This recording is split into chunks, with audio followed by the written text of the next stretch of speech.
ইরানের ৬ ব্যক্তি ও প্রতিষ্ঠানের উপর নিষেধাজ্ঞা দিয়েছে যুক্তরাষ্ট্র।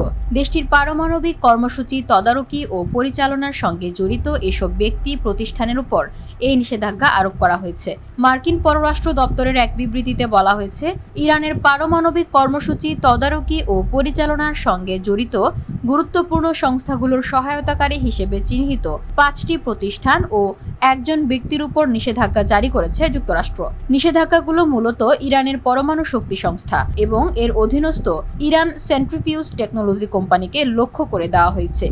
এই পদক্ষেপ প্রেসিডেন্ট ডোনাল্ড ট্রাম্পের সর্বোচ্চ চাপের কৌশল অনুসরণ করে নেওয়া হয়েছে, যার উদ্দেশ্য ইরানের পারমাণবিক কর্মসূচিকে সীমিত করা। বসুন্ধরা, উত্তরা, বনশ্রী, কুড়িল ও বাড্ডা সহ রাজধানীর বিভিন্ন স্থানে অভিজাত ও অত্যাধুনিক মানের ফ্ল্যাট কেনার এক নির্ভরযোগ্য প্রতিষ্ঠান প্লেজেন্ট প্রপার্টিজ লিমিটেড। তাই আপনার স্বপ্নের আবাসনের জন্য আজই যোগাযোগ করুন। Pleasant properties limited, where destiny matches eventually. যুক্তরাষ্ট্রের ট্রেজারি বিভাগ জানিয়েছে, যেসব ব্যক্তি ও প্রতিষ্ঠান টেসা ও AOI এর জন্য গুরুত্বপূর্ণ প্রযুক্তি সংগ্রহ বা উৎপাদন করে, তাদেরই নিষেধাজ্ঞার আওতায় আনা হয়েছে।